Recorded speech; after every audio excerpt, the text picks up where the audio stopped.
Welcome back to another exciting episode of No Quest for the Wicked. Gentlemen, I've got 2 questions for you. First, are you ready to rock? I got some questions for you, Dane. Yeah, I just have questions. Get to those. Yeah. Second, are you ready to roll? Yes. I'm hoping we don't have to roll that much this episode, because we just fought like 2 bosses for so long. So we did single-handedly do an invasion by ourselves. We're not an army, Dane. We're just 3 boys. Maybe it wasn't by yourself. You did the lion's share of the work, but there was a whole armada fighting in space and a whole ground force on the ground. It was a very tiresome day. You were taking care of the generals and the commanders of the fight. I'm sleepy in real life because of it. Yeah. Quick recap. You guys successfully defended Synonus Prime. You revealed Arwen Decker as the mastermind behind a lot of the troubles in the system.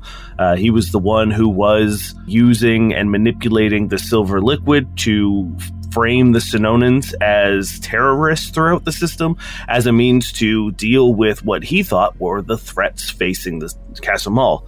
Synonans were, he thought, as a ticking time bomb, and if he could clear them off the board, it would also give humanity a planet to call their own. You guys rejected his deal to allow this to happen in exchange for information about Alpha, and then you guys defeated him after a fairly grueling battle. Now, you guys are taking a moment to rest and recover on Synonus Prime, while figuring out your next steps under Azin's direction of going back to where it all began. While trying to sort of like decode that and figure out where and what he meant, you learned 2 things. One, that Mazo never had a house in Therum, and so therefore you weren't able to find a place where Cody might have began.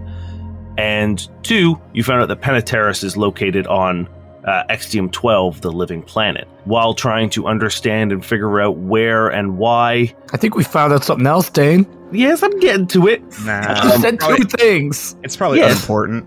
Those are the 2 things that lead to the big revelation. Eridaxis has revealed that Cody is Valai.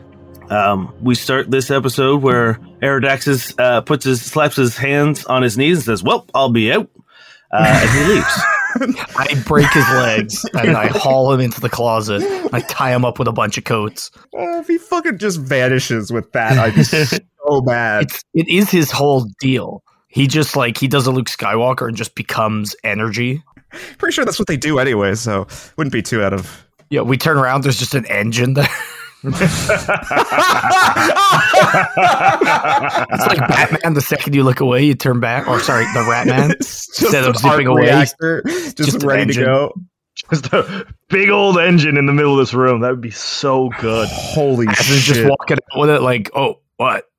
Wrong time. Cody's just staring at him. What? What do you mean? That's impossible. It's not impossible. When did you know? Answer that question honestly, please. When I met you. Why didn't you tell me?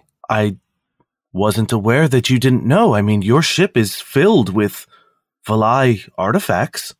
But I look like this. I just poke my exposed gear. I'm the metal snowman. I don't look sleek and cool and Valai. I should clarify. You are not a transformed Valai. A Valai has not given their life for you to become you. You are a creation of Valai. Was Alpha a Valai? I mean, I think that's what we're implying here, I guess. Do you know Alpha? I do not know Alpha. Do you know who made me? It would be a difficult assumption, but I would assume that if you were in the charge of humans, then it would have been the Valai or one of the Valai that was on Earth during their time there. Don't we only know one Valai that was on Earth, for sure?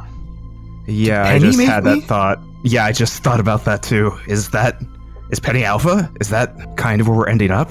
Eridaxis just sort of like stutters a little bit as he tries to like process. And again, he sort of like reframes himself and like sort of recenters and says, I don't know who Alpha is. By all intents and purposes, it seems like Alpha is a human? As far as I know, he's a human child, but also as far as I know, he made me. Eridaxis nods and says, perhaps a collaboration. It would not be against the spirit of the Valai if, for some reason, a Valai might have taken a liking to this child and helped him make you. He's very likable. To be fair, Penny and Mazos definitely had interactions with each other. It's like there is a connection here, clearly. Do the Valai not make things for a reason? Eridaxis thinks about that for a second and says, typically, yes, we are a pragmatic race. It would be pretty common for us to make things that had a specific purpose. Yes. So, why me? Eridaxis approaches you and holds out his hand for a second and looks at you as if asking for permission to touch you. I nod. He presses his hand on your chest and he closes his eyes for a second, and you see sort of like a flashing of lights underneath his skin. And then he pulls back and he just says, I do not detect a singular purpose from you. Not from your life, at least, your soul. So, the Valai, like, the whole change into things, the singular purpose is an important part of that? Yes. But again, a Valai has not given their life for Cody.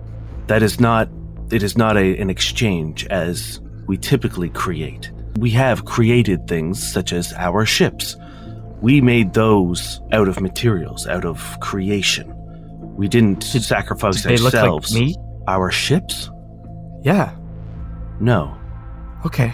Just it's a lot. Imagining a Marta of Cody's right now. Just like super janky fucking ships. He holds out his hand, and you see a swirl of lights, not unlike the motes that you see with your plant, Merrick. And it forms sort of like a image of one of their ships, and they are just these big round, they look like almost like perfect like skipping stones. They're these big round flat ships. They don't really have like, they don't look like they have like thrusters or anything. It's just like a big flat round pancake, more or less. Just like a little thicker. I look nothing like that. I don't know, Cody. Try lying on the ground and shaping yourself like a pancake. I lie on the ground. No, I don't see it. It just looks kind of sad right now. Yeah. I don't know if I want to get up. This is a lot. Okay, buddy. Yeah, you can stay there if you want. I think it's fine. I hand Cody a bottle of root beer or something. Oh, nice. I just like hold it to my forehead. Eridaxis extends a hand out to you and says, I know this may be a shock and may pose more questions than answers, but I would like to remind you that those that create us don't define us. The way that you can subvert or act in spite of or because of parents, you too can act and be anything you want. Being the creation of a Valai doesn't tie you to a certain fate. You are still the author of your destiny. It's just a lot. He nods and he says, I understand. There is much still to be learned. For me, for you, for all of us. Is there anything else that you forgot to tell us that maybe was obvious when you saw us? Because I assume we know very little, Mr. Valai. Eridaxis nods and says, I apologize. When you have spent so long seeing all, it is hard to narrow down to the specifics. It's hard to not see the big picture. I apologize for allowing this to slip, but with the amount of Valai you had on your ship, I assumed you knew. You're using that word real loosely now. Yeah, so what's a Valai? Is anything a Valai? Like... do Valai make Valais? What? We have an engine. We had, one engine at that point? And the tree? And you had a shaving of Kaya. Oh. And anything else? You had Cody. And when I was on your ship communing, you also have a reactor core from one of the spikes. Oh. So Merrick's ex-boyfriend is taking a bunch of these things that are Valai, and we don't know what he's doing with them. What would someone be able to do with them? Just suck silver liquid out of them? That is a good question. No. That is exactly what Asin's doing. He's collecting Valai. Good one, Cody. But why? I would wager, much like I was able to use the Valai in your ship to commune, I was able to locate Peniteris. You think he's doing it to look for Penny? Or another Valai such as myself. The light's going on under Erdaxis' skin. Does it look like the way the lights go off under Azen's? Yep. I turned to Merrick. I'm like, Merrick, you've got to have a picture, right? No. Come on. No. Merrick. Come on. Oh, give me 5 minutes. I know. Give me 5 minutes. Merrick You can walks to censor the it if you ship. need to. It's okay. He puts on a pining face. It's kind of like the same face he does when Jaheira leaves the room. Merrick comes back with like an old photo from like when they were at Dusty's Refresher or something for the first Like one time. of those old-timey saloon photos? Yeah. The saloon. Is this man, he has lights under his skin, sometimes like you. Is he Valai? I would not be able to tell from a picture, but Well, he was on this planet. Would you be able to tell if would there be a ripple in the force or something like that? I was deep in a trance while trying to commune to find Penny at that point. He punched a tank? Yeah. Yeah, our Valai really good at punching tanks. It was pretty cool. We are, for many reasons, mostly pacifists. We aren't exactly a fighting race. Sometimes the lights go red? When you say that, Erdaxis takes a step back and says, our abilities come from the light of the universe and the absence of it. We harness energy, suns, stars. Sometimes it betrays our feelings. Blue when we're happy, when we're thoughtful. Red when we're angry, scared. So he's a Valai. I seem as so. Maybe, but he looks the same to all of us all the time. So does Erdaxis now, though, right? To us. Yeah, but we see Erdaxis' like true form. Actually, yeah, why hasn't Erdaxis been changing form at all? Like that is like a He explained it that you guys were, because you were in like direct psychic link to Peniteris, you guys have sort of been like inoculated to their ability. And I do want to remind you that you have seen Azen change shape and form. Oh, we have. He appeared as an older person when he stole the waters of Kaya. Yeah. He hasn't changed like full shape. Like he hasn't looked like a completely different person, but he has altered his appearance before. I guess I just thought that was goop related, not Azen related. Am I wrong, or did he like almost change that by force of will, like from being like older? Yeah, he made like a conscious effort to well, he made a conscious effort to turn back to the Azen you're familiar with. Yeah. Interesting. Okay. Well, I guess on the upside, you're definitely not the last of the Valai. Yeah. In any way. That is, yes, some solace. Unfortunately, it would seem that something has been targeting us or corrupting us. Peniteris is working against our mission. If she is looking to tear down and destroy what we have worked so hard to save, then we are in danger. You are all in danger. Yeah, Azen also is kind of working against us, I think. I don't know. It's complex. Well, he has this thing where he sees Cody and he can't control himself. It's like he himself is being controlled by some kind of doctrine or programming or something like that. Yeah, I thought he was almost. like some kind of evil robot, but he's not, I guess. Erdaxis thinks for a second. He says, if you will allow me to enter your ship once more, I would like to commune and see if I can locate this Azen. If I can, we will confirm that he is Valai, and it might give you a greater idea of where to go next. Yeah, nothing can go wrong. Nothing can go wrong. Yeah. He looks at the three of you and he says, why do you say it like that? Because things all go wrong. He's gonna like Always. hop out of the thing and like kill you or something. We gotta try it. I just can't trust anything anymore, so who knows what will happen when you get on our ship. Yeah. We should get a big vacuum, so if any liquid shows up, we can just put it in the vacuum right away. Mm-hmm. There's also a giant hole in the ship right now, so... Easy access. It'll be fine. True. Erdaxis nods and says, I will be there if you need me. Good luck. Wait, I thought he was going... Wait, he is going to the ship to commune, right? That is what's happening? Yeah, okay. You guys are in the war room. The ship is like in the landing dock area, like out in the courtyard. And you see that like a small retinue of guards go with him, just as sort of like protection.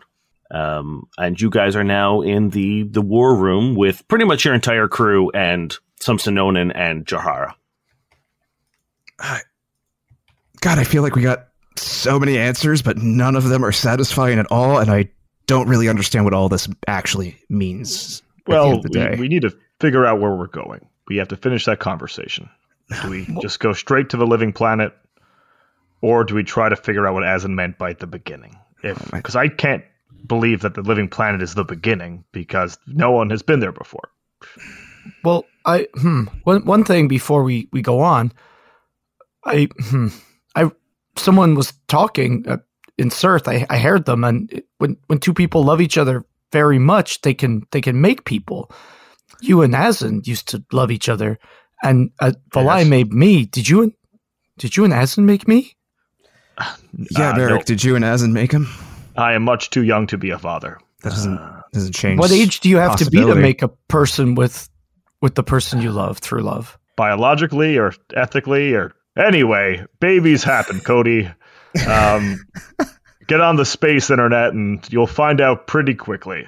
Okay, I'll look that up later on the episode. My dad did give me a speech, but there's a lot of metaphors that I could use if you would like that one later. How often does sandworm come up in the metaphors? Quite frequently, yeah. They're involved? Do I need to learn the call? Cody, if you're enjoying yourself well enough, sometimes you make the call naturally, all right? Oh, that's such a good answer. I'm so confused. Let's back to the living planet. Back to the living planet.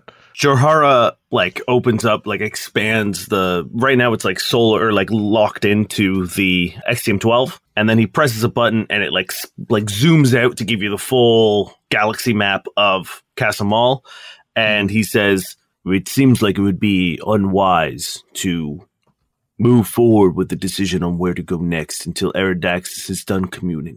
If you can locate this Azin, it might be an indication of where he meant if he was looking to guide you. He might be waiting for you, or looking to guide you further upon your arrival. Or looking to be a bitch and steal Cody. He does seem to want to take me. I don't want to get scooped. He says, either way, locating Azin would be an excellent way to remove that threat as well. Instead of him just showing up and surprising you, if we can find him, you can, for once, go to him. I guess in the meantime, we need to just take a breath and fix our ship. We will have engineers, and I know that there are a few of you aboard your crew that will oversee the reconstruction. And he nods to everyone in the room and says, while you are here, you will be considered high-ranking Synonan officers within the Armada. That grace will expire once you leave, but outside of our most important national secrets, I will give you access to whatever resources we have, should you need them. Thank you. Where do we even start, really? He says, rest, recovery. If you meditate, if you pray, take a moment to refill the expended losses of that battle. Take a moment.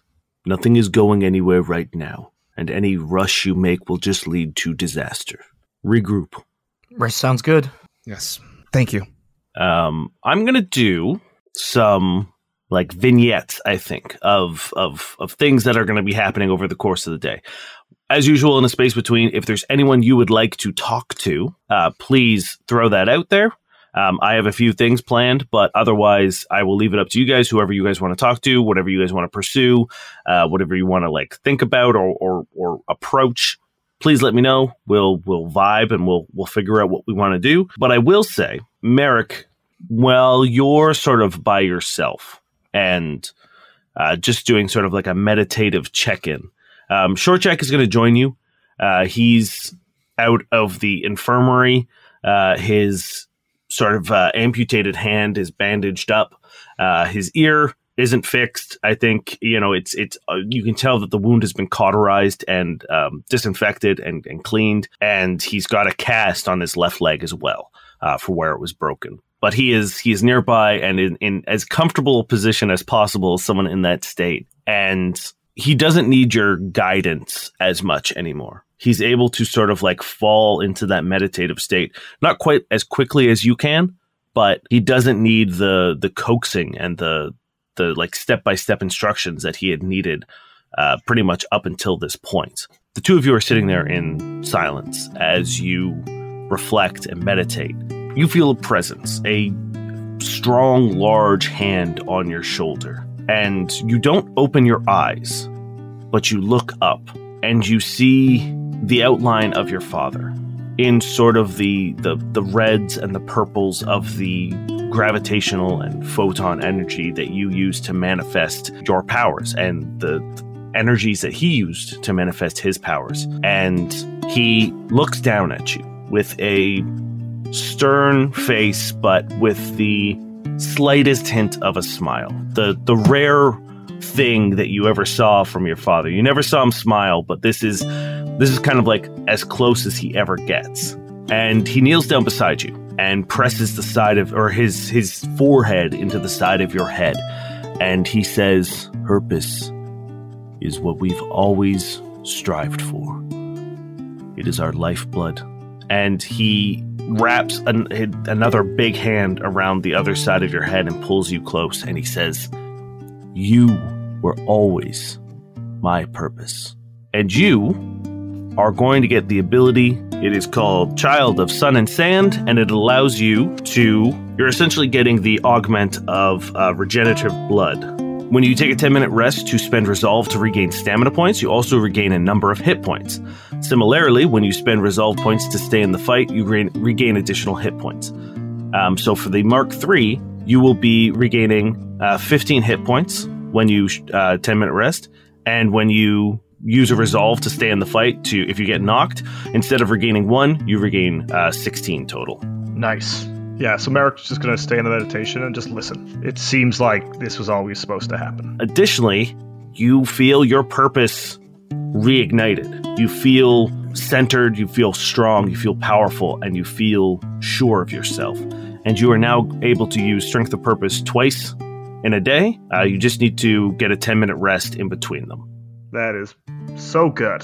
Durrin. Yes. You're laying in your room, just kind of recovering, probably mind racing the way that Durrin does. Yeah. And you hear your door slide open. And you locked it. Yeah, I think I'm just too tired to even be urgent and get up, and I just look in that way. Maybe like there's an acceptance to like, if someone's killing me, this is just going to happen today, almost, as I look towards the door. Thimble silently crosses the room, and as she does, with each step, she sort of like uses the back of her foot to flick off her shoe, and she walks barefoot over to you. She unbuttons her overcoat tunic and pulls open the bed sheets, climbs in with you, and just wraps herself around you from behind. Holy shit, that actually made me tear up. Fuck. Yeah, and I think it's just easy to just hold her as well. Yeah, and the two of you sit there for a long time. You might maybe even doze off together. You can feel her breathing on the back of your ear, the occasional twitches of her whiskers tickling you, and when you finally sort of acknowledge each other, probably silently as well, you can feel her sort of like rustling around. And then she just holds around you in front of your face a small, what looks like almost like a microchip, like one of those old microchips with like the pins. And but you can tell that it's some sort of like technological augment. Mm-hmm. And she says, "To keep you safe, can I install it?" Of course. And she waves a hand over a patch of your fur right by your temple. And it clears for a second as if she had just shaved you. And she hovers it over your temple, and then it snaps in. There's a sharp prick of the pins breaking the skin and implanting and embedding. And then she waves her hand again, and the hair grows over it. And you are going to get... Ooh, this isn't quite... You're getting like the equivalent of a magic item known as Eyes of the Seer. Ooh, okay. You can activate them as a swift action. When the augment is active and your eyes are open, you can scan your surroundings using your newfound sight as a move action. Roll a d20 and record the result. As a reaction until the start of your next turn, you can spend 1 resolve point to use the result for any attack roll, skill check, saving throw, or ability check. That's so good. attempted by a creature, enemies, and alike, as if they had rolled that value themselves. This reaction must be declared before the creature rolls the check, and all normal modifiers apply to the roll that uses the substituted value. There's some negatives to it, though, too. Yes. While you are using that ability, you have a -2 perception and a -2 to initiative, and you can't take reactions other than the ones described above. So you can't take attacks of opportunity, etc., etc. And if you fail a saving throw against a mind-affecting effect while they are active, you become confused until your next turn, on top of whatever else the ability or like that effect does to you. Okay, I'm definitely gonna have to dive through this and make sure I have this like ingrained in my head. You're probably the only person I would ever trust to do that with. Just install something randomly in my head. She kind of giggles a little bit and says, "You guys are going up against harder and harder things. I want to make sure that you see everything, that you don't miss anything, that every opportunity you can take because I want you to come home to me." I'll be safe. Thank you. She wraps herself around you again and just holds you tight. I definitely, he returns the embrace and just, I think he would just fall asleep like that, just holding her. Cody, you are kind of pacing the halls of the compound until you see Jahara. And when he sees you, he comes over to you and he just says, "I saw some footage of the fight. You are impressive. Oh, thank you. The drive that you have, the selflessness, the worry that you have for your companions is something rare that you see from someone who fights so fierce. My team have been working on something. We've been having difficulty integrating it into our physiology, but with your technical components, I think it would work quite well for you. If you are willing, we will impart this technology on you. If it'll help me help my friends, then yeah. I will assure you, the people that we've tried this on and it did not work, they have not suffered any ill effects. It is not a dangerous procedure. Worst case scenario, it will just be an inert process. Nothing will happen. It just won't work."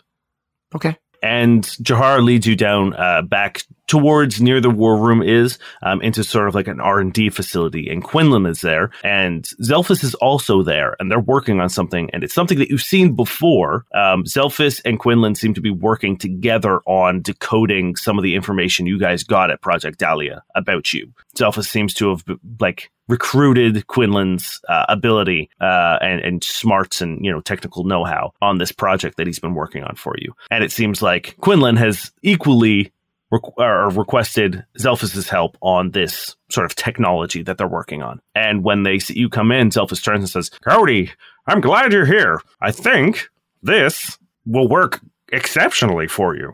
I've been studying your physiology for a long time with this data, and Quinlan has mentioned that it would be almost a perfect match, and I am quite excited about it." I'm excited that you made a friend. Thank you. It's been a long time since I've been able to connect on a scientific level with someone. We spent a lot of time isolated in Project Dahlia on Knee. This has been nice. And Quinlan smiles up at Zelphus, and Zelphus helps you up on the table. And as you lie down, you can feel some like restraints kind of like binding you to the table. So what is this? I probably should have asked that before the restraints, but Quinlan hops up on like a step stool so that he's sort of at level and says, "Well, we have been working on trying to utilize the ley lines and their innate magic in a way that we can reinforce our bodies. The ley lines protect the world. As you know, we use it to power the Zashida. What if we could do that with our own body chemistry? What if we could create a Zashida for ourselves?" Cool. And they sort of like slide a screen over you, and they're typing, and so you can see sort of the information above you. And it seems like they're trying to, once again, weave in like the power of the ley lines into physiology and generate a protective field. The procedure is really fucking quick, especially with sort of your construction. It's easy to sort of like sub in the parts that they need to. You could tell this would probably be pretty invasive for a like biological person, because the ley lines sort of like get inserted practically into you. They put that sort of like cloudy quartz crystal all through you, and it now kind of runs through you like circuitry. And you're going to get dermal ley lines. Your veins are replaced with the same magical energy as the ley lines of Synonus Prime. The ley lines grant several magical protections. First, you gain a 15% fortification against critical hits. Nice. As a reaction, you can negate any magical effect that would teleport you or move you against your will. Okay. You can only use this ability once a day. Additionally, you can overcharge the latent magic in the ley lines. When you use the teleportation effect, you can choose to create a magical detonation that occurs at your starting position that deals damage equal to the number of d6 to your current HP divided by 10. In a 5-foot burst centered on the location you started in. So if you had 60 HP remaining, it would do 66. If you had 70, whatever, like, it's always just the first number, the tens column. If your current HP is over 100, you may also attempt a free bull rush. After using the detonation ability, the magical energies are depleted, and you lose the benefits of the ley lines until you take an 8-hour rest, at which point they are fully restored. Hell yeah. This feels cool. I feel zingy. You feel what? I feel zingy. Zingy. Like a zingy tingle. That's Cody's wrestling name, the Zingy Tingle. You see that the screen is still above you, and Quinlan has written Zingy Tingle in the notes. Like a good one. Like a good zingy tingle. He opens brackets. Good. I'm going to turn it over to you guys now for a little bit to see what y'all would like to do. Merrick, I'm going to start with you. Is there anyone you would like to talk to or engage with? Yes, there is. I would like to speak to Cathan. Sure. Yeah, you find him. He's in the infirmary. I'm going to say you're walking Short Jack in for one of his appointments, his like physio appointments, and you see Cathan off to the side in one of the other rooms, and they're checking on him. They're doing scans and making sure he's doing okay. They seem to be doing sort of like a skin replacement therapy on the burn he took on his face. It looks a lot better than it did, but you can see that there's going to be some scarring, but it seems like whatever they're doing is definitely negating a lot of the physical damage there. And when he sees you, he gives you one of his like sullen nods and kind of gives you the non-vocal permission to like come in. You look less ugly. He laughs and then winces in pain as the like laser thing that they're like hovering over his face to remove the scarring kind of like tweaks a little bit. And he's like, "Oh, don't make me laugh." Nah, you should keep it. Where I come from, it's a sign of respect. To be out in the sun or the heat so long, to braze it, to take it head on like that, and to live to tell the tale. Well, I mean, it wasn't sun. It was a incendiary grenade to my face, but... Little sun. Yeah, a little sun. He laughs again and winces. I just wanted to thank you, Cathan, for a bunch of different things, for getting us in contact with Jahar, for making that connection for us, even though I know you didn't want to, for coming here to a place you left behind. I can only imagine how difficult it is. I haven't found the bravery in myself to make that decision yet, so quite impressed. And for putting your life on the line, I know you were fighting for your people, but you were also fighting for mine. And Merrick turns around. I'm sure Short Jack's sitting on a table, kicking his legs, looking really cute or something. Yeah, 100%. Short Jack wouldn't have made it without you. I know you and I aren't the best talkers, so I'll leave it at this. Obviously, you're home now. You and your brother are communicating again. The planet has welcomed you back as a war hero. So if this is where our journey together ends, I just want to thank you for always being straightforward, always being honest. And I know it hasn't always gone the way we wanted it to. But as a captain, having you around has made my life so much easier. Well, I'll leave you to your face stuff. Cathan kind of stopped you as you're about to go and just says, I think you should know that it was Short Jack saving me. I mean, I'm sure covering fire from me every now and then helped him out, but it was your training, it was your guidance, it was your mentorship that kept us safe out there. He saved a lot of lives, and I would be proud if I was the one who trained him. That's an understatement. I know when this is over, and me, Cody, and Durrin, and all of you have done what we've had to do, I will be able to, if I choose so, vanish into obscurity, because Short Jack will be here to protect this system. He'll be more powerful than the rest of us.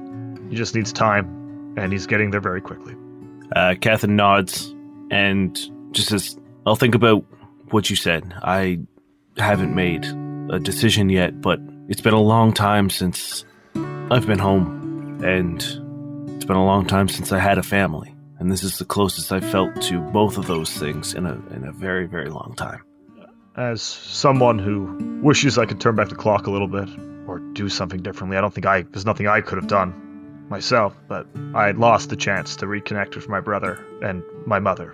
Sure, I'm lucky enough that I have a bunch more siblings, but just losing the one, it hits home. If you've got that chance, if I was in your shoes, I would grab it so fast, no matter what I had to do. Catherine nods and just says, thank you. You're welcome. Anyway, good day.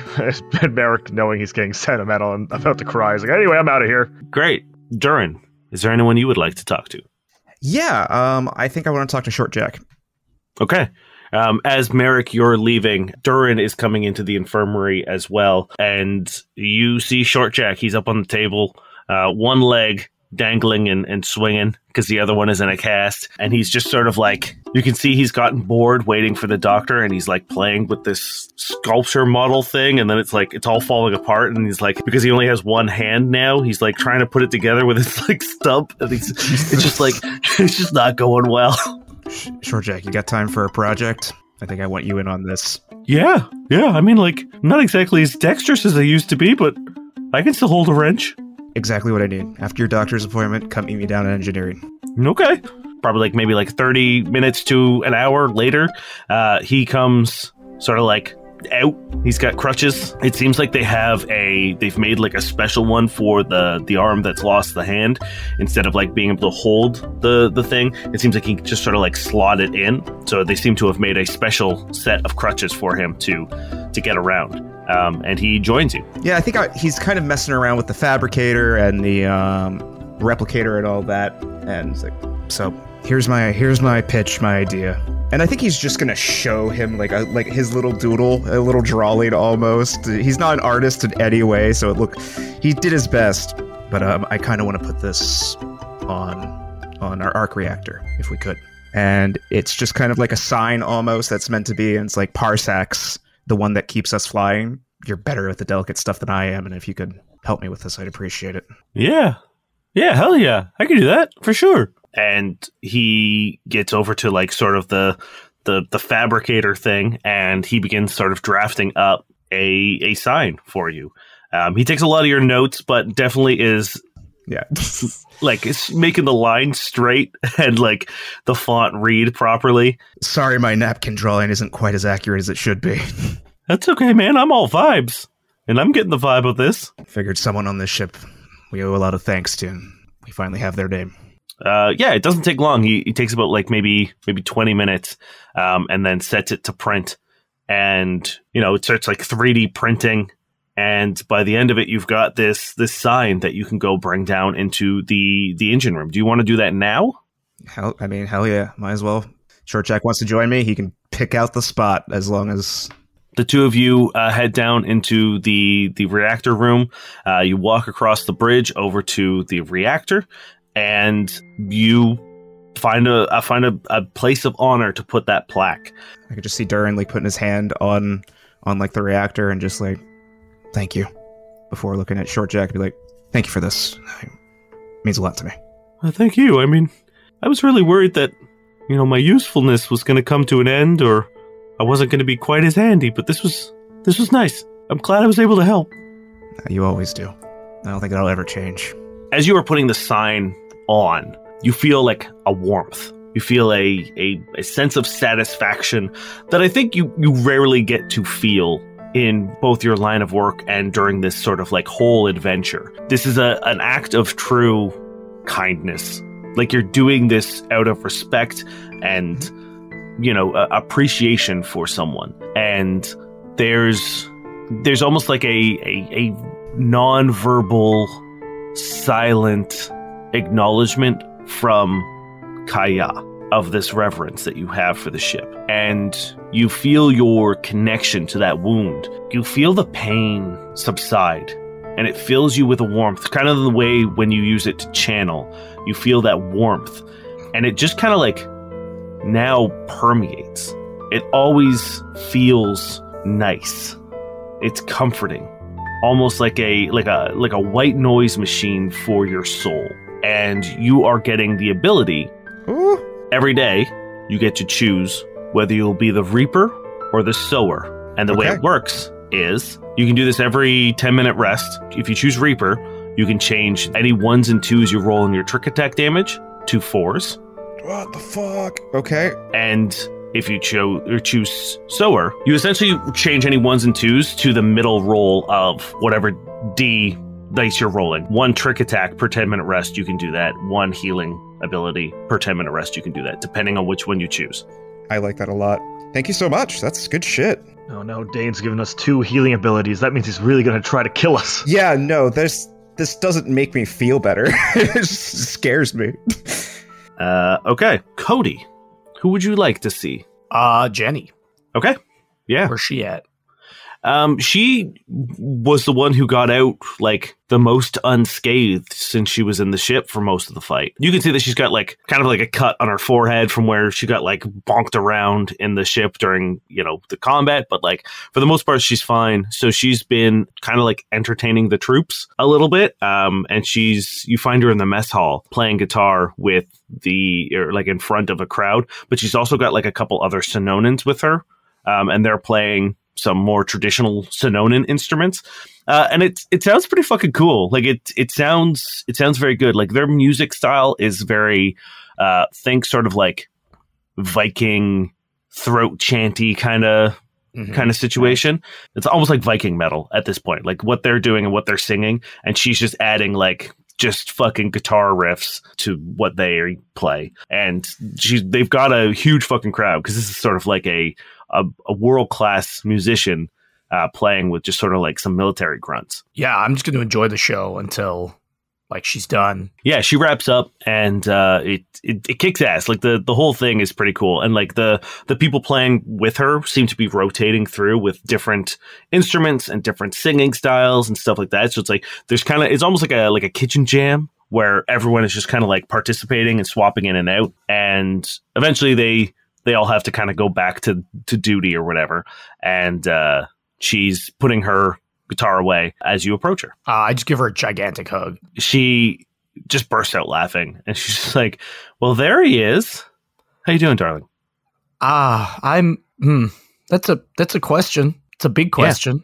Yeah. But I just needed to come in to you and apologize because I almost got you killed. And I'm so sorry. I would argue that you saved my life. I did do that. That was good. That was nice. But I was very worried in the interim that I wasn't going to, and that is still scaring me. And I just wanted to say sorry. I should have flown better. And also I ripped a hole in the ship and you almost got torn out of it. And then I just left you and sorry. And I'm glad you're okay because this was really cool music. Not just because of that, but that's part of it. She smiles and sort of like grabs you by the shoulder and shakes you really hard. My ley lines. And then like pushes you in the chest. Like she's being really rough with you. And you can tell this is sort of like, this is the pre to the tough love that Jenny gives. And she looks at you and she says, you know what your problem is, Cody? Don't answer it. Cody's like holding up a hand as if he's about to go through the list. You have a problem with framing. You think about all the things that you did wrong. You think about all the things that could have gone wrong. You focus in on those. Do you know what I saw out there? I saw you single-handedly taking on a giant demon space worm. I saw you save an entire palace full of people who were about to die if you didn't. I saw you jump out of a fucking spaceship to save your friend. That's what I saw. That's what happened. I didn't get hurt. I didn't fall out. You didn't get me killed. So that doesn't matter. You did everything right. Were there mistakes? Sure. But they didn't lead to anything. So you need to understand, Cody, when you do things like this, you need to look at the things that you did. If a decision you made got me killed and saved everyone in the palace, it would have been the right decision. No. Well, let's just be glad that didn't happen, you know? Would you have given your life to save everyone in that palace? Yeah. Then you can't tell me I wouldn't either. I'm not. I was scared for my friend. I get that. I was scared for you too. But we made it through. I don't want you to be paralyzed by possibility. I want you to keep making the choices that you make because they're right. You're doing a great job. I might have made a wrong decision. What do you mean? Decker. I don't know how much you saw or know. The footage has been kind of going around, but he tried to make a deal, and it was a fucked deal. And we couldn't have made it, but he said he knew about Alpha, and he said that if I didn't take the deal, that was my chance gone. And I didn't take the deal. Decker was a pencil-neck dweeb who made a career out of lying and he wasn't manipulating. lying. I know I'm really bad at telling that, but I'm pretty sure I was right this time. Okay. And he knew about all. It's so I just needed to talk about it because you talking about choices, like you said, I couldn't have made any other choice. I couldn't have turned on Synonus and the people and Eridaxis and everybody. I couldn't have done that. But maybe there was a third way, Maybe I could have pretended, or I'm really bad at that. But maybe I believe I might have fucked up. I don't believe in what happens is what was supposed to happen. I think there are endless possibilities with how things play out. And yeah, you might have missed your chance on this. But what you gained, what you did, what you chose to do, the price you paid was steep. I know how much Alpha means to you. I know how important it is to you. Judging from what you've told me and judging by the person that you are, would finding Alpha after killing a planet full of people meant anything to you? Would you be able to look at him? No, he wouldn't. He would not look at me. Exactly. So you lost him either way. That's a good way to think about it. Thank you. And we're gonna find him. That's what I keep trying to lie to myself about. We'll find him. But it's a nice lie. And Astrid is a badass. And she has spent her entire life looking for her father. If the day she dies, she's never seen him again, think of everything that she's accomplished. Think of the good she's done as overseer. Think of all the things that she's made better. That's how you honor things. That's how we honor the people that we've lost. That's how we honor the people that we miss. If at the end of the day, when you die, and you don't find Alpha, if you made it a better world, even for one person, then you've honored him. That's the world that would have been safer for Alpha. That's a world he would have been proud to live in. He would have been happy that you did those things. Especially, you're doing them in his name. I keep a list of, or I guess I haven't filled it up as much lately, but of cool things Alpha would want to hear for when we meet up, because, I punched an elephant robot. I jumped from a spaceship. Those are things from movies we used to watch, and I thought it would be really cool one day to give him this list. I think he'd think it was cool. When you get a second, send me that list. Writing a song? Could be good inspiration. Cody's like beaming. He starts to leave. He's like, I'll get it right now. Oh, one more thing. If you're writing songs, Valai made me. I'm Valai Tech. Okay, bye.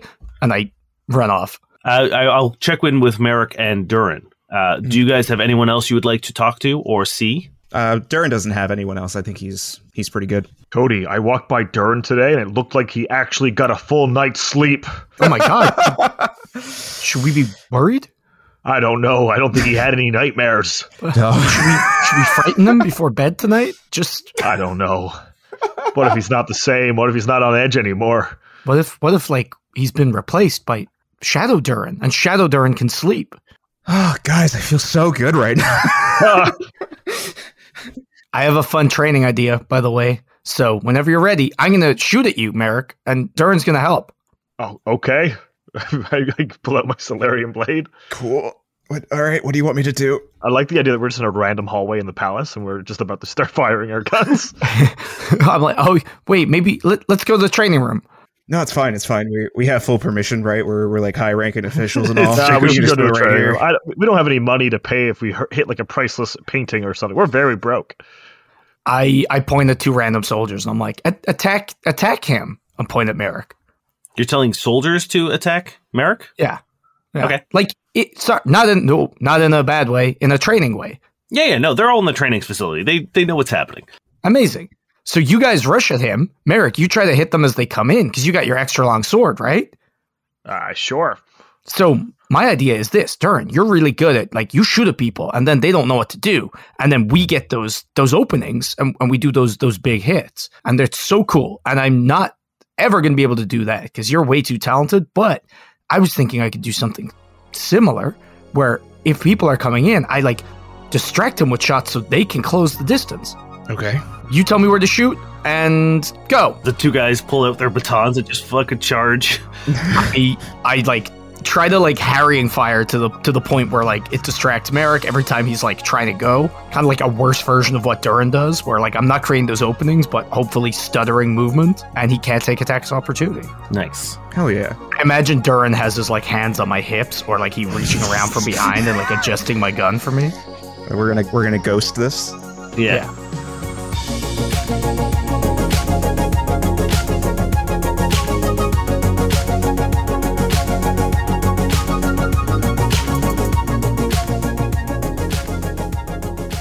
Hello, friends. Space GM Dane here to do the things.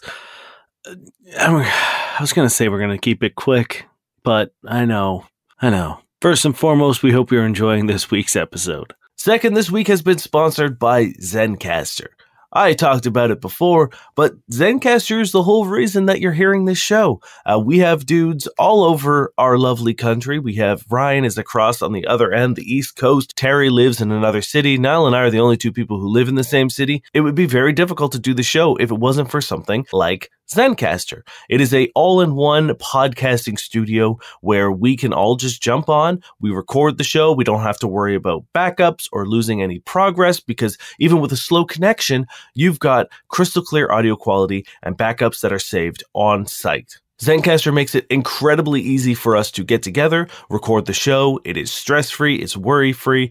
It makes the whole experience very easy. In fact, I'm recording this break in my studio, which is a closet, as you know. And then I'm going to literally walk into my living room where I edit the show and download the files all from there. I don't need to do any transferring. It's all right there. You can access them on any computer as long as you just log into your account. Using Zencastr is now super easy to record a podcast. Log in using any browser, start recording a high-quality podcast episode right away. Record studio-quality sound and up to 4K video with your guests. Feel a sense of zen knowing Zencastr's multi-layered backups ensure that you always have your recording in the highest quality, even if your connection is unstable. If you've ever thought of starting your own podcast and then realized that you need a bunch of tools and services and platforms, well, those days are over. Zencastr is an all-in-one podcasting platform. You can create your podcast all in one place and then distribute to Spotify, Apple, and other major destinations. Go to Zencastr.com, that's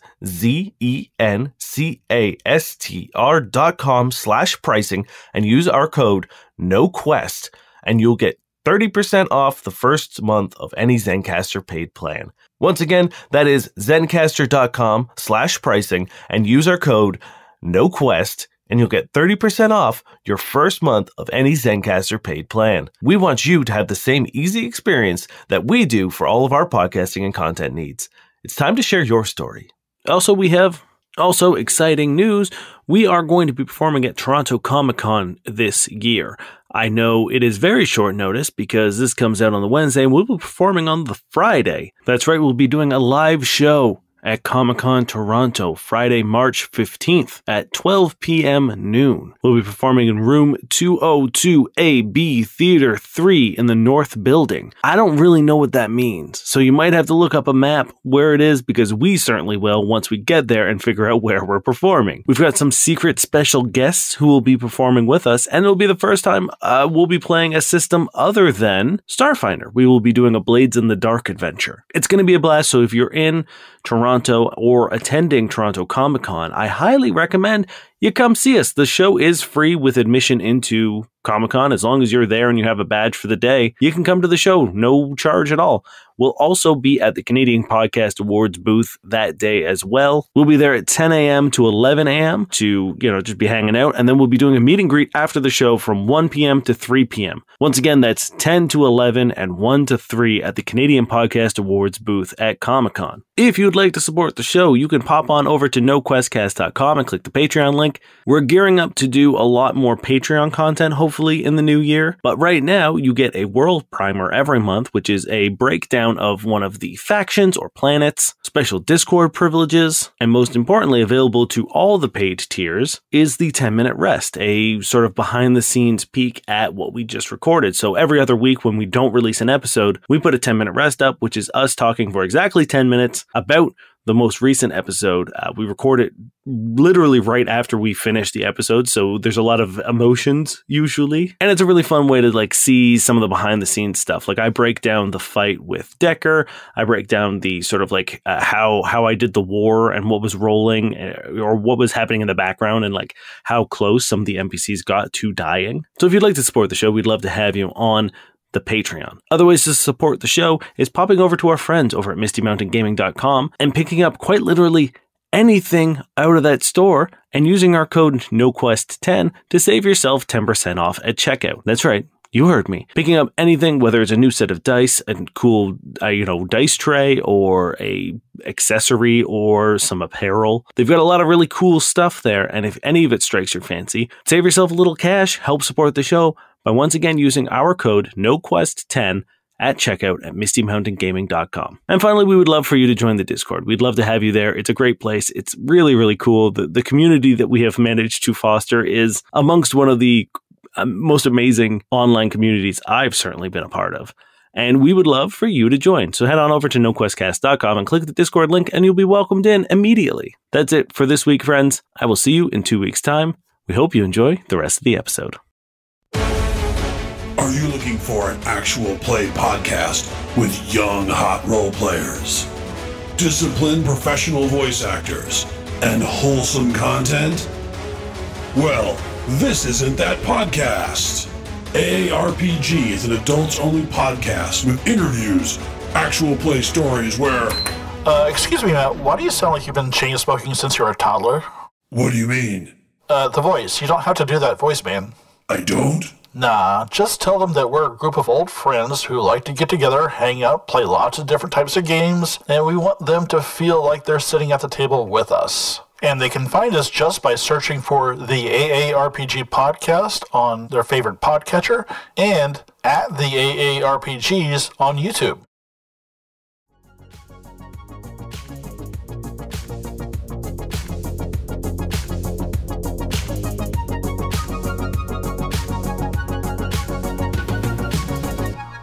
The next morning, there's commotion.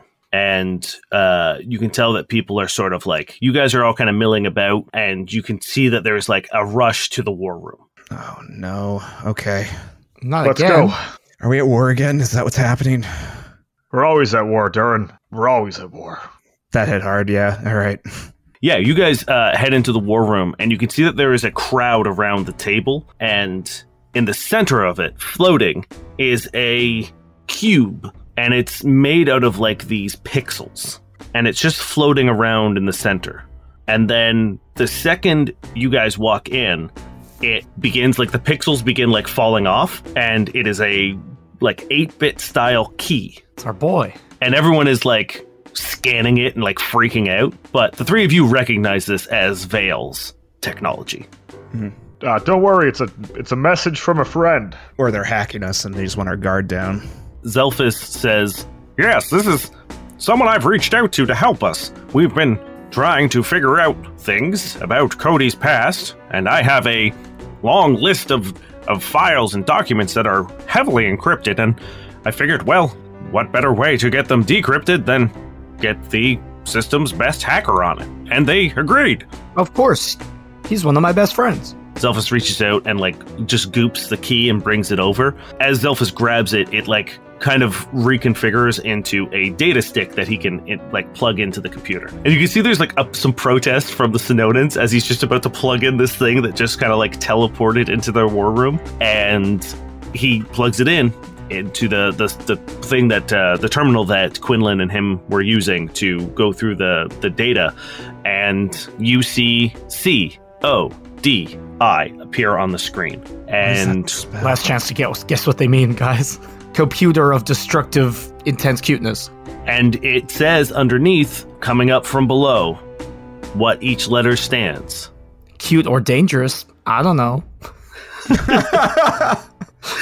Combat-oriented defense interface. Is that me? What could that mean? As you look at that, Cody, you get flashes. They're painful and sharp and quick. You remember standing lifeless in the dark.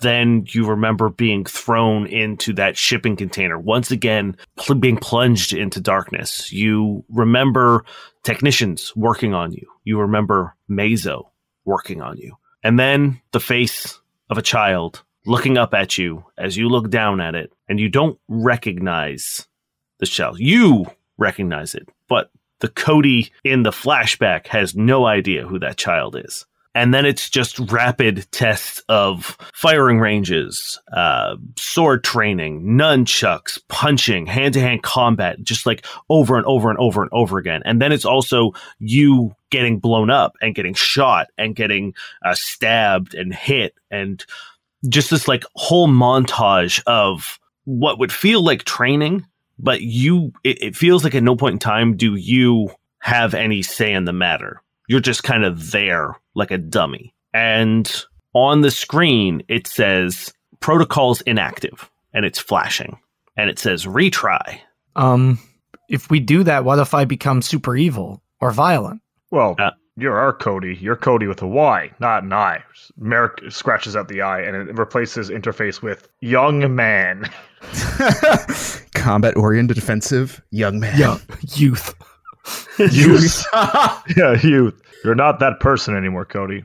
Look me in the eyes. Do you ever think you could fade out of existence? That something could overtake who you are now?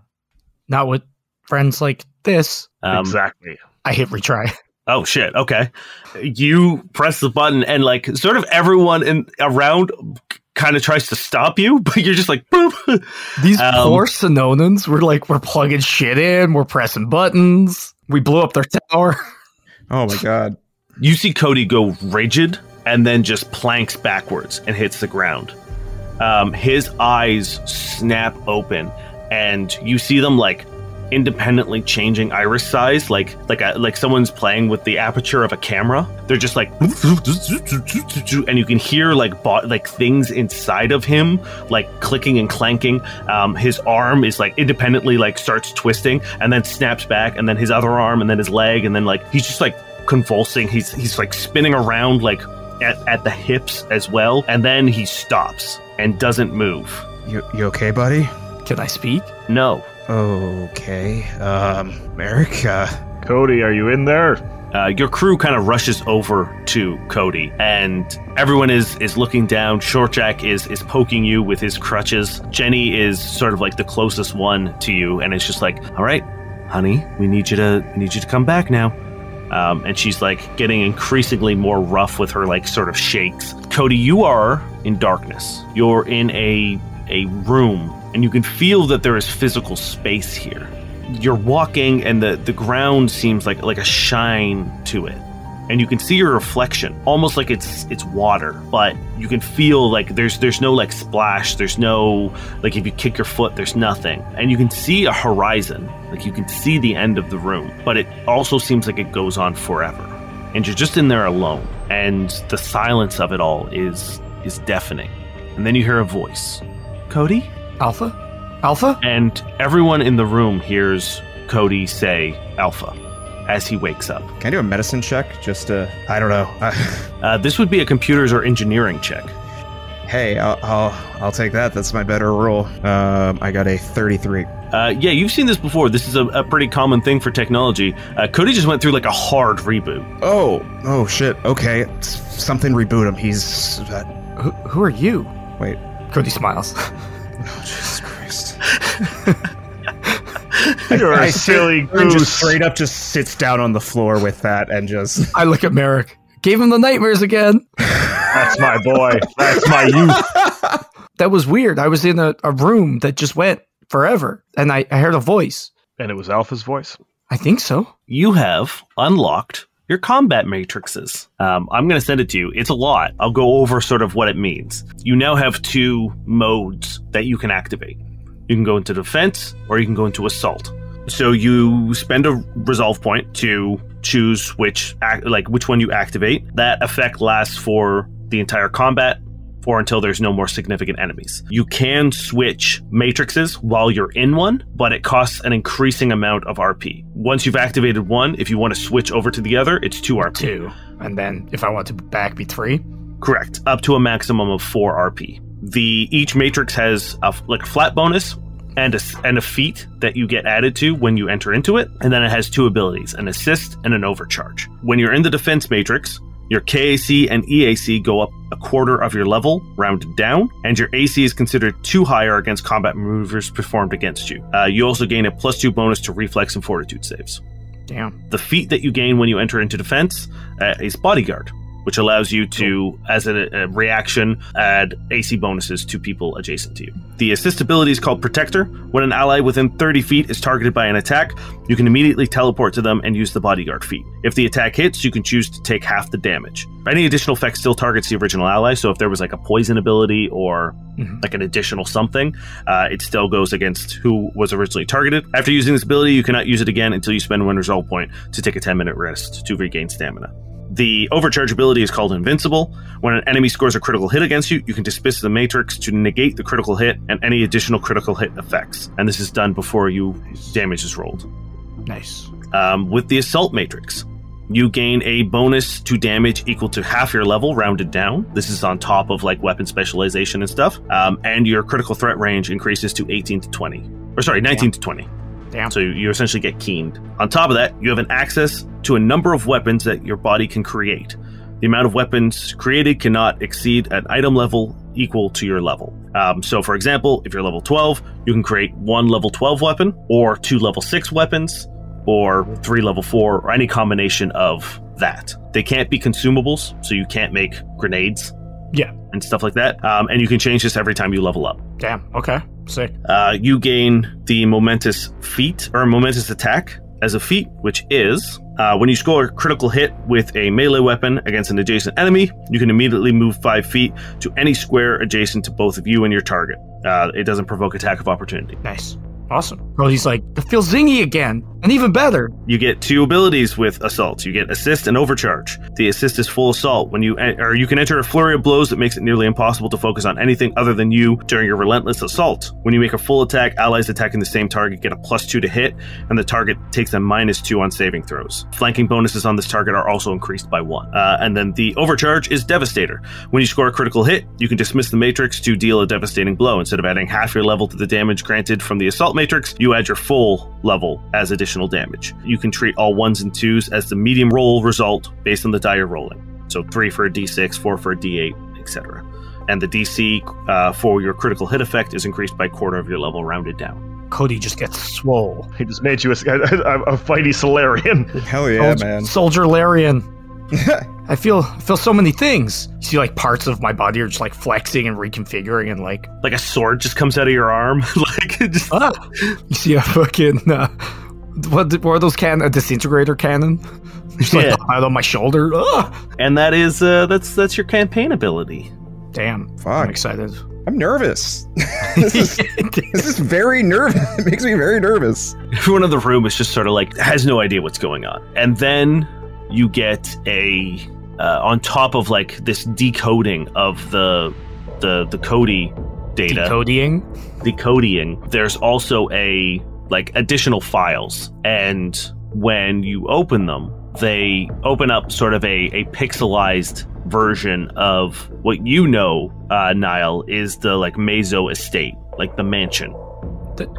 That's it. That's where I lived. That's where I grew up. Are there coordinates? There are, and it's on XDM 12. Of course it is. Okay. God damn it. I feel like we should have saw that coming. I think we kind of did. But how did those assassins come in that one time? You told that story that assassins came or something. Didn't he go to the assassins or something? Sometimes people would visit for business deals, so maybe someone knew. Anyway, we now know where we're going next. To that pixelated house. You're welcome to do anything else on Synonus Prime. If there's anything else you'd like to do, anyone else you want to talk to, now would be the time to do it. You're welcome to stay on Synonus Prime as long as you want, but you know that sort of Cody's origins lie on XTM 12 now. Maybe we should check in with Eridaxis and see if he has an update on Asin. Don't know. Does he want to drop some more, like, just shit on us before he goes? He does that, right? It's not just me.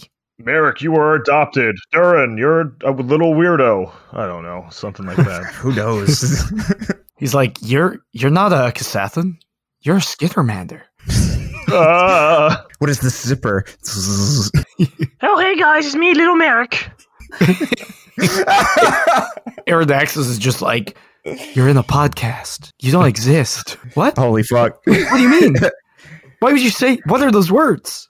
That would just break our characters' minds. Wait, you're saying God is personally victimizing us? Why would he do that?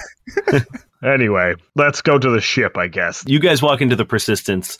You can see that sort of like Jenny is helping Shortjack with kind of his stuff into the ship as everyone's kind of loading in.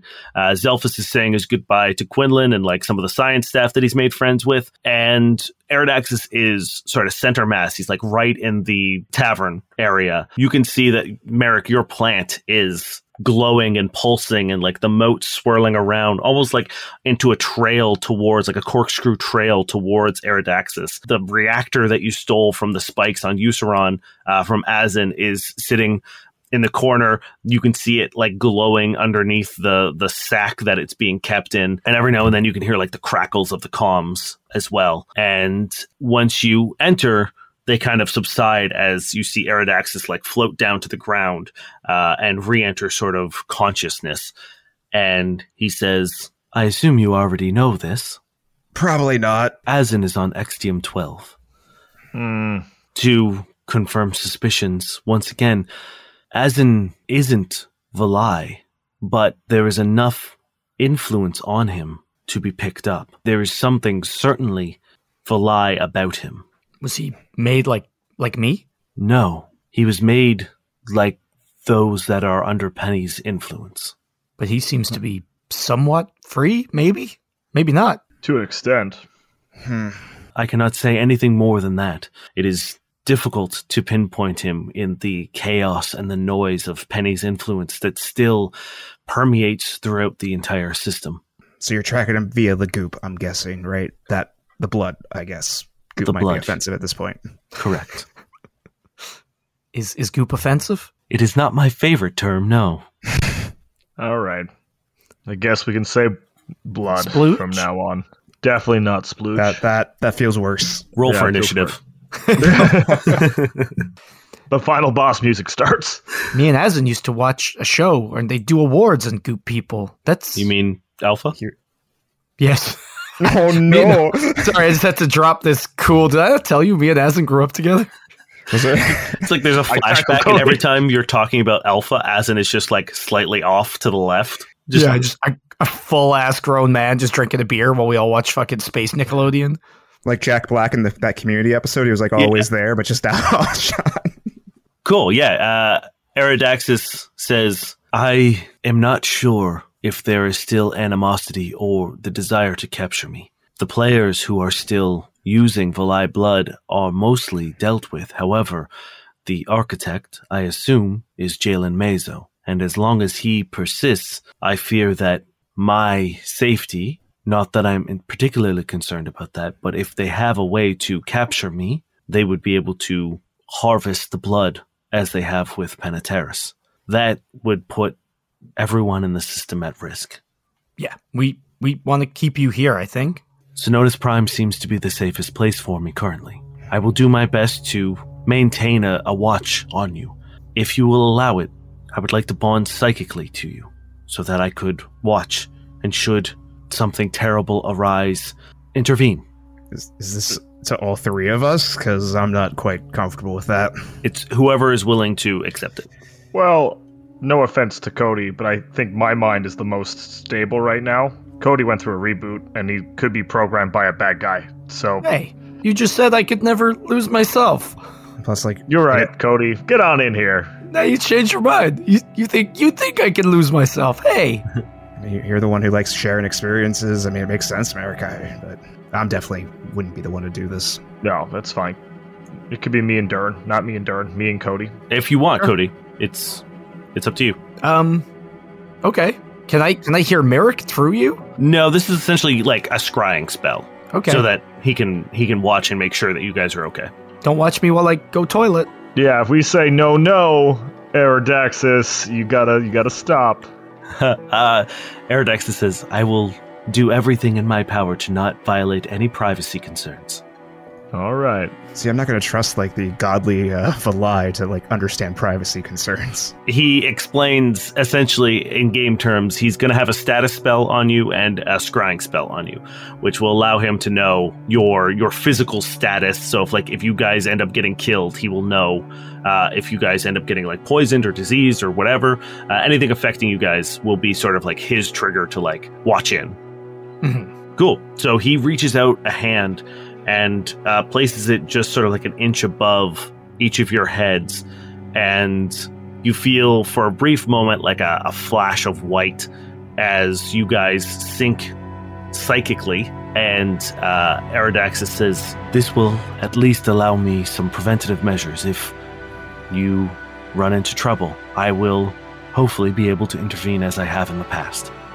If we get blooded, is there anything you could do? He thinks and says, I may be able to put you into sort of a catatonic coma state that would prevent further infection. We still don't have a way to save those who've been blooded. Valide? Silvered? Why don't you say silvered? Silvered kind of works. Silvered's better. I will accept silvered. What term would you prefer, Eridaxis? This isn't, in my opinion, an infection. I guess infected. Silvered. Silvered it is. Silvered works. Silvered is acceptable. If someone has been silvered, there's no way to help them? Shutting down their brain activity is the best way. After that, we need to go to the source, Peniteris. Okay. Even if we go to the source, is that a way to save anyone at this point, or are we just cutting our losses? If Peniteris and her psychic control can be cut, they will not receive the instructions embedded in Synonan blood. That would be the way to save them. Anyone who is currently under the influence would be removed. It will be cut. I promise you that. And Penny, are they also on Exium 12? Or are we still looking? Yeah, no, that was what he did. While you guys were fighting, he was located. Yeah, okay. I just wanted to double check. Why is she on Exium 12? Doesn't she hate Mazo? I assume Mazo has her in prison. But she showed up that one time. Mentally. Yes, you're right. She keeps showing up mentally. It's maybe. Yes. So far, she's only talked through people. She talked through Satir. She talked through Helena. So maybe that's why Mazo's there, is trying to get control over Peniteris again. Yeah. Well, sounds like Exium 12 is going to be a party. Everyone's invited. Let's put our guesses back on the guest board, I guess. As everyone is loading into the ship, everyone is kind of like the Synonans are all seeing you off. Johara walks up with Cathan and Merrick. Give me a luck check. But before you do, tell me if you would want Cathan to stay with his family or come with you. Interesting. Like, what is the success for you? Merrick would like Cathan to stay with his family. Okay. Roll a luck check for me. I rolled a 2. Well, you see Cathan walk up beside with Johara, and they turn to face each other, and they embrace for longer than would be like a polite, courteous sort of like, whatever. You can tell that this hug means something. You can tell that bonds have been repaired, and they exchange a few quiet words as Cathan grabs the large canvas bag and heaves it over his shoulder and joins the rest of you on the Persistence. Johara stands at the end of the ramp and sort of falls to attention and then gives you a salute as the rest of the Synonan soldiers behind him all mirror it. Before we go out, I definitely do want to give a goodbye to Thimble if she's there. Yeah, Astrid and Thimble are there as well. They're going to come up onto the ship and say their goodbyes. Straight up just hug her out. Just like a nice long hug and just a quiet thank you. You heard what I said. Come back to me. I will. Astrid goes to you, Cody, and she puts her hand on your shoulder and says, we're both looking for someone. And if we find them, it will be the best days of our lives. And we will find them. But if we don't, we need to make the days without them the most important days of our lives. I'll try my best. But only if you do too. Deal? Deal. She shakes your hand and she says, it is not their absence that defines us.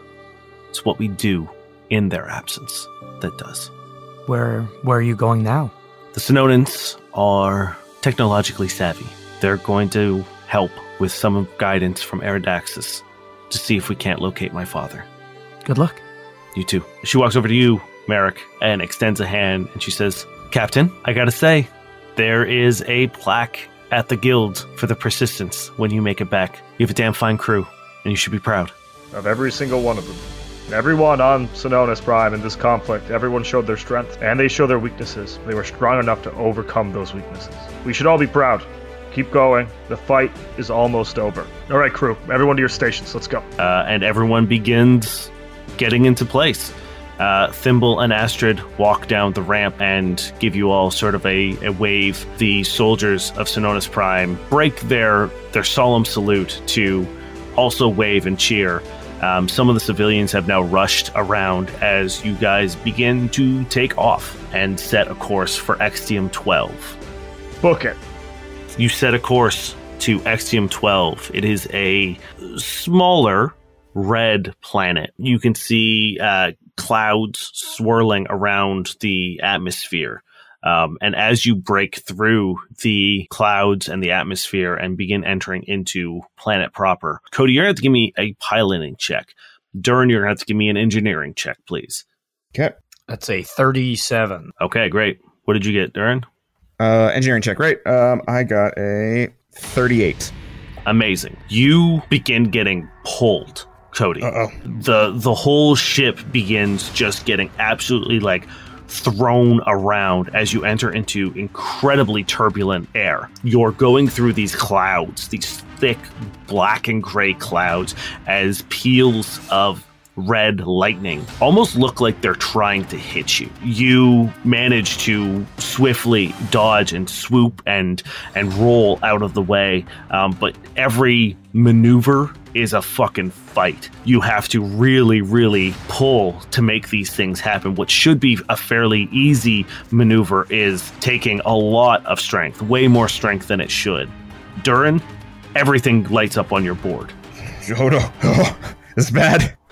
Problems that you know aren't problems. You can see that there isn't a fire in the cockpit, but it says there is, and everything is going absolutely fucking haywire. And for a very brief moment, you feel everything lose power. The whole cockpit goes dark. The engine starts spinning down, and you guys drop into a free fall through this storm. And you're able to quickly, almost like second nature now, get everything back running. Cody, you feel the pull and the thrust of the engine kick back in as you're able to regain control and pull yourself out of the spiral you were falling in.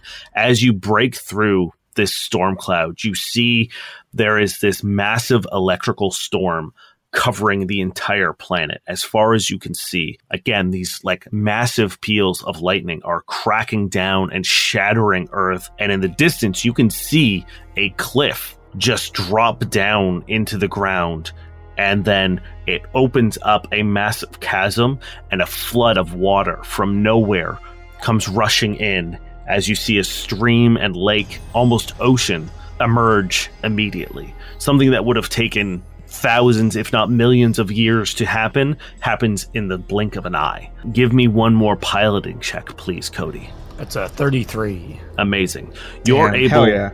to set the persistence down, and you feel the ground shift and wobble beneath you, and you know that landing a plane here or a ship here is really, really bad. And almost the second you put it down, you can feel the earth below you dropping.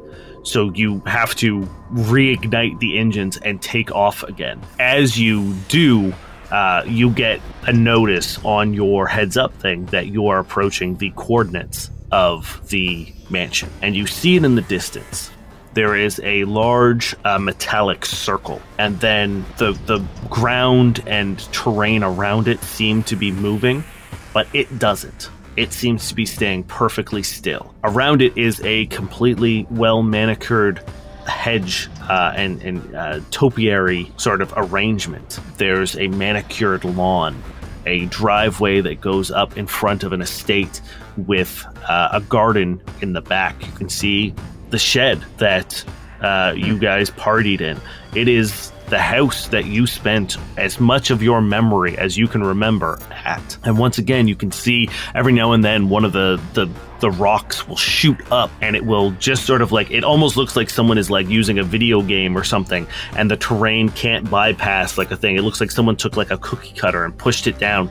It is perfectly smooth around the edges, and then it'll drop down again. It looks like the planet is rejecting the presence of this metal building and the estate around it, but can't do anything about it, can't eject it, can't erase it. And there's a sort of shimmering field, a dome around it as well. And Jenny kind of looks at you guys and says, I don't think we're going to be able to put the persistence down. I think you guys are going to have to sort of jump. I can jump. Yeah, this place is way too unpredictable to even set it down anywhere, really. Okay. Myself, Cody, and Durrin will touch down. Everyone else, stay in orbit, stay safe, and we'll call you when we need you. Keep in touch. How will comms work on this planet? Jenny flips a couple switches and just says, comms check, 1, 2, and they all seem to be working. Yeah, just once we get down there, I just hope it keeps being the case. Okay. Okay. How do you guys want to get down to the surface? Just jump. Be fine. Just jump. I have descent thrusters, so I'm good. You do have descent thrusters, yes. I will allow you to take one of the boys. You can only hold dibs. I can wingsuit. Durrin, hop on. I just backpack in, right? I'm smaller. I can backpack right onto him, like Yoda style. Okay. Then Merrick and Durrin are safe. Cody, how does the wingsuit work again? So if we go low, it's not going to be too bad. But yeah, they're going to get you like probably about like 40 or 50 feet off the ground. So I can basically, as long as I'm falling 30 feet, I can I act as if I jumped instead of fell, +5 to acrobatics. If I succeed my check, I don't land prone. If I'm over 20, I reduce damage by a d6, etc. So cool. We're going to do an acrobatics check. I'm not going to roll dice. I don't want to do that in this episode. We will give me an acrobatics check and we'll see how well you land.